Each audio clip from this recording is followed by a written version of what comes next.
విజయ dairy మాజీ chairman Mandava Janakiramaiah మృతితో ఆయన స్వగ్రామం కృష్ణా జిల్లా మొవ్వలో విషాద ఛాయలు అలుముకున్నాయి. మొవ్వ గ్రామస్తులు ఆయన స్నేహితులు జానకిరామయ్య చిత్రపటానికి నివాళులర్పించారు. మొవ్వ అభివృద్ధికి జానకిరామయ్య చేసిన సేవల్ని గుర్తు చేసుకున్నారు. జానకిరామయ్య భౌతికంగా దూరమైన ఆయన చేసిన ప్రతి అభివృద్ధిలోనూ సజీవంగానే ఉంటారని అన్నారు.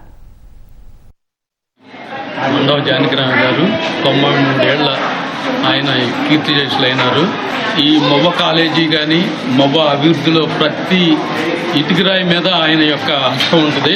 వాళ్ళంతమంది దాతలతో మొవ్వ కాలేజీ కానీ, డిగ్రీ కాలేజీ కానీ, హై స్కూల్ కానీ, అటు ఎండిఓ ఆఫీసు, ఎంఆర్ఓ ఆఫీసు, ప్రతి ఐసిడిఎస్ ఆఫీసు, అన్ని ఆఫీసులు మొవ్వకు తీసుకొచ్చిన ఘనత ఆయనకే దక్కుద్ది.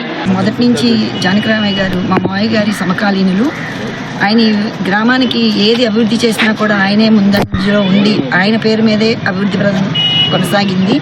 అలాగే మాకు తెలిసినటువంటి ఈ రహదారిలో ఉన్నటువంటి college, degree college, junior college, అలాగే హై స్కూలు అభివృద్ధిలో కీలక పాత్ర పోషించారు.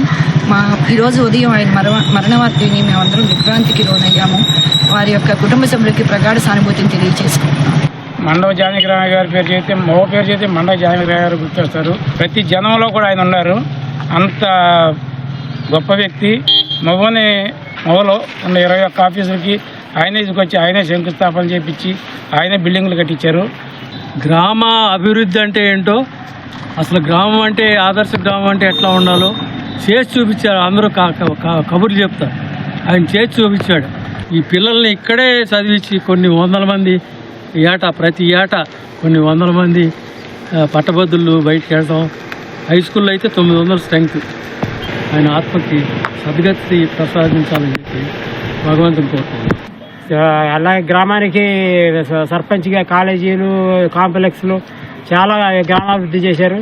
ఆయన ఫోటో, ఆయన ఆత్మకి, ఆయన కుటుంబ సభ్యులకి నా ప్రగాఢ సానుభూతి తెలియజేస్తుంది.